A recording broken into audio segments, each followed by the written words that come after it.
So if there's a doctor that's watching this video, just tell me I'm right so we can keep it moving. DNA tests aren't reliable sources of lineages because they rely on biased, incomplete databases built from modern populations, not the ancient or tribal ones that reflect true African and indigenous ancestry, leaving huge gaps that distort identity. These tests use limited Eurocentric reference samples to assign percentages in regions that don't exist historically, turning complex migrations and bloodlines into oversimplified charts that erase real heritage. Ultimately, DNA testing became a modern colonial tool created to confuse, divide, and control the narrative of Black origins by selling false certainty while hiding the truth about who we really are. So I need y'all to understand what Europeans call civilization or lineage or culture is just stolen knowledge. Gunpowder and cannons via the Mongols, navigation, medicine, and math from the African Moors who ruled Spain for over 800 fucking years, and even Columbus admitted in his journal entries that the Indians spoke of black men with coarse hair already trading on the islands, while he himself had to rely on a black navigator named Pedro Alonso Nino. And Mali's emperor, Abubakar II, had crossed the Atlantic centuries earlier.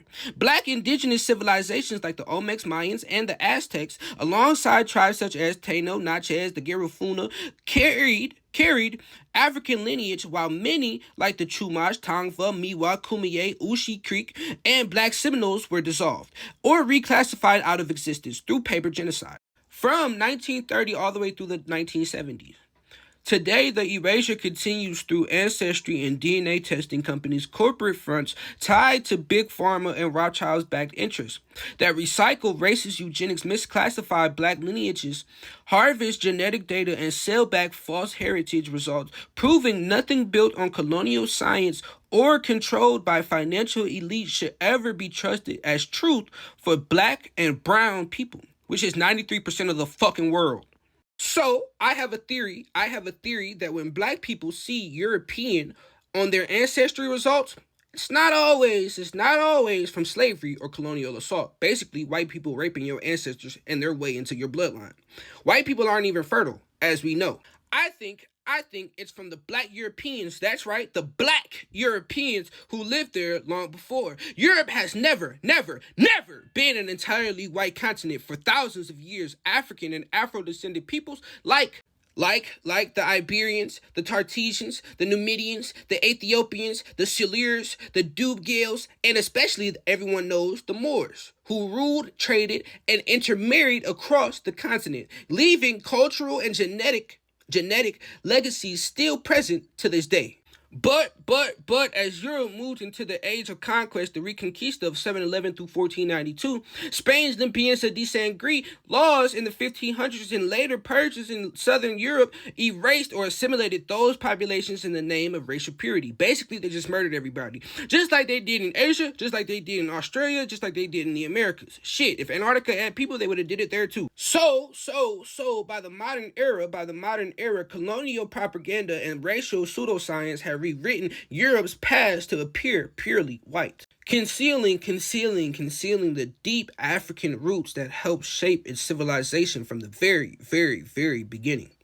So listen up, motherfuckers. So the other day I made a video on how I believe that modern Europeans, including Spaniards, came from albino black Africans who were part of thriving black-dominated societies but were forced into colder, low UV regions where isolation, inbreeding, and reduced sunlight gradually stripped their pigmentation. And if you look into European history, their actions, conquests, and laws line up perfectly with this belief. So first, you guys need to understand what I don't personally believe in order to draw this conclusion. I don't believe in the bloodline or DNA bullshit to begin with, because it only takes about 3 generations to dilute a blood relation. So technically, a fourth cousin isn't really your cousin, just a distant relative. Listen, because you guys no longer have a blood relation.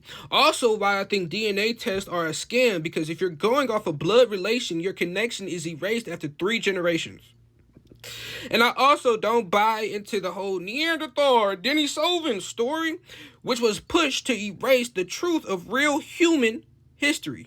And oh, to all the motherfuckers that was talking about, oh, you must not know how albinism works. You must not know how albinism works.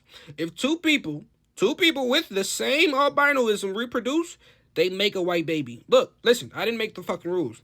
The same principle applies to features and blood types naturally change over generations due to isolation, environment, and reproduction. But that doesn't erase African origins.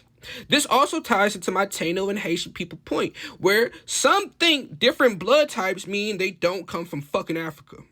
So, from my perspective, European history has always been a tool of divide and conquer. With the doctrine of discovery in 1493, the 1600s, the 1700s slave codes, and the miscegenation laws deliberately designed to erase black origins and enforce false hierarchies and cover up the fact that white civilizations were built on displacement, manipulation, stolen knowledge, and intentional misclassifications of people. So yes, use some common sense, because these are facts backed by history and law, not speculation. White people come from albino black people.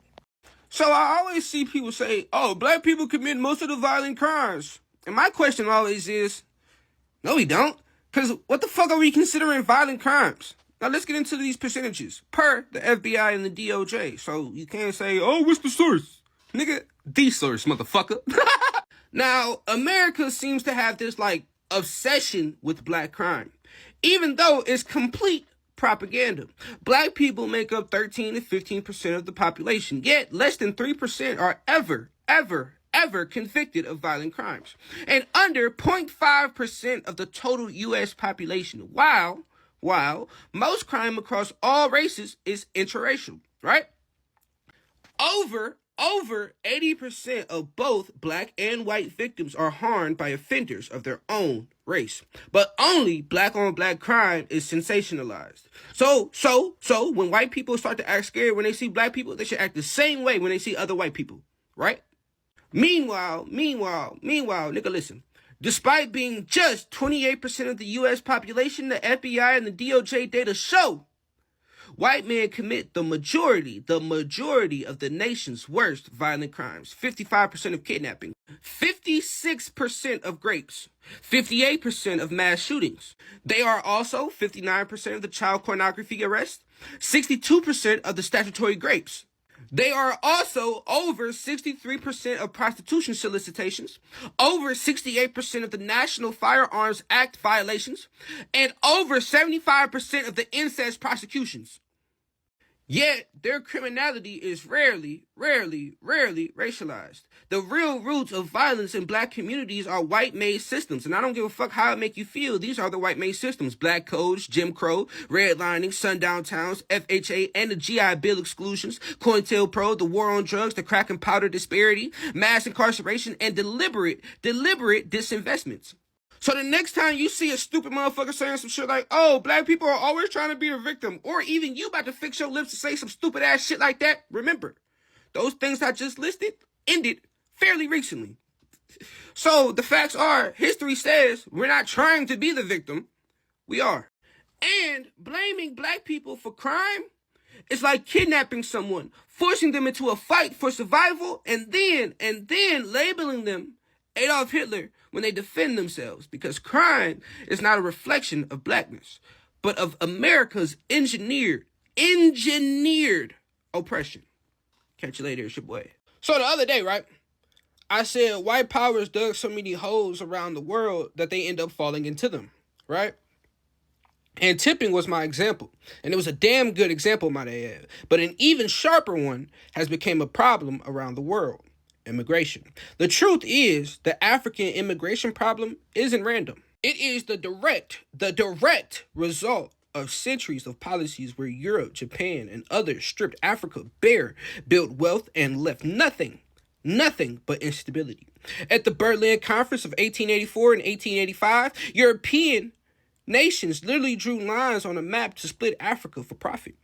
While in the Congo Free State 1885 to 1908, King Leopold II ran one of the bloodiest forced labor regimes in history, extracting rubber and ivory through terror until millions were dead.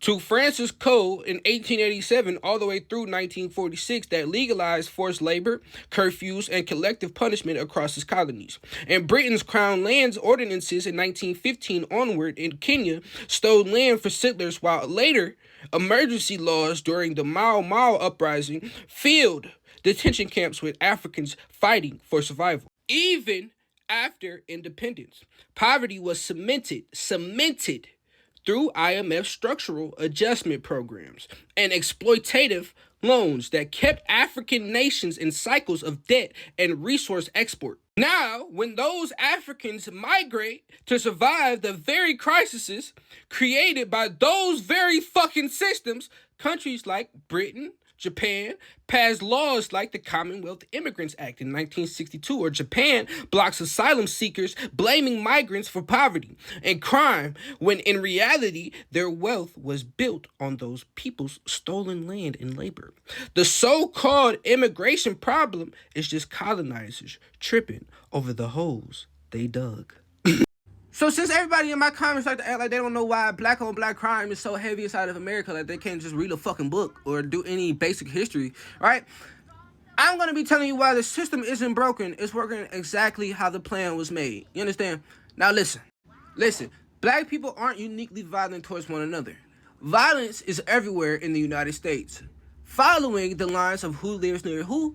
And for black Americans, neighborhood boundaries, poverty, and policing were drawn by decades of racist policies. That mix of proximity and concentrated deprivation and systemic neglect makes lethal conflict more likely inside many black neighborhoods. Then the media repackages it as black on black crime. Now let's get into it. Also, crime is overwhelmingly interracial for everybody. For instance, in the most recent detailed data in crime and victimization, 57% of white victims were harmed by someone of their own race. Also, black on black violence fell by over 60% between 1994 and 2015. And overall, since, you get what I'm saying? So, overall, since from between 1994 and 2015, it fell, and then overall since 2015. Black homicides are down as well, tremendously, since 2023. So the phrase black on black violence spotlights a pattern that exists amongst all people and then frames it as uniquely for black people. So since everybody likes to act like they don't know why black on black crime is so heavy inside of America, I'm going to tell you why. You better listen. I'm only going to tell you once now, nigga. You're going to have to catch this swag, because nigga, after this, you're going to have to read a book or something. I don't know. You hate to do that, so you're going to have to listen this time. Fun, great. This is part 2, by the way. You did. So let's get into it. So let's get into why proximity hits black communities harder to begin with. Things like residential segregation from 1930 to 1960, which were federal redlining maps that locked black families into disinvested zones and blocked them from mortgages. Other things like highways and urban renewal from 1950 to 1970, you understand me? Where interstates were intentionally rammed through black neighborhoods. Examples like crossing the Bronx, I-95 in Miami, and I-94 in St. Paul, and I-20 in Atlanta. You know, some of y'all should hear, you hear these names, you should start going to these places like, this was made to keep me away from the white folks. Hell yeah, nigga. Displacing tens of thousands and walling communities off. Also, things like single-family zoning and suburbanizations, where zoning kept affordable multifamily housing out of wealthier or white districts and areas. Other things like policy concentration, where once a neighborhood hits like 20% poverty, special problems rise sharply and compound that motherfucker. Special problems rise sharply and they compound. You understand? Nigga, listen. So then look, add everything up, right? And then you get densely pockets of deprivation. I was writing my ass off. Some of these words I ain't never even used. You ain't never heard me use deprivation. Fuck it. Deprivation, where conflict is much more likely. You understand me? And where almost everyone nearby is also black because they didn't build the system for everybody to be black. So guess what the victim's gonna be? And guess what the purpose gonna be? Yeah, understand me. The same race. Hey, listen. So since everybody like to act like they don't know why black on black crime is so heavy inside of America, I'm here to tell you why today. And you better listen, niggas. I'm only gonna tell your ass once, nigga. You understand me? After this, you're gonna have to read it in a book or something, because I know you would have to hate to have to do that for them girls. So you better listen while I'm here. Now let's get to it. Starting in the late 1800s, crime stats were weaponized to cast blackness as inherently criminal. A story by Khalil Gibran Muhammad tracks the condemnation and criminalization of blackness. Also, federal programs like COINTELPRO and the supposed war on drugs targeted black organizations and decapitated community leadership and flooded neighborhoods with punitive policing rather than resources. Now let's talk about the supposed crabs in the barrel mentality that people love to say black people have. It's really a barrel built by policy when resources and jobs and quality schools are scarce, but by design. It forces people to compete inside of tight boundaries. So things like exclusionary zoning literally make the barrel, while disinvestment makes sure that the supposed crabs stay desperate. Blaming a mentality skips the fact that somebody put the crabs in the goddamn barrel and hammered the lid shut. So where can we go from here, you may ask? This is where we can go from here, bitch ass nigga. Listen, evidence points away from more carceral solutions and towards place-based investments, like cleaning and greening the block, which is fixing vacant lots and abandoned buildings, which is proven to cut shootings by 40%, which is almost half. Also, targeting the poverty issue and not the people of poverty. You understand me? Go. Okay, don't forgive or don't forget, bitch, I'ma hold a grudge.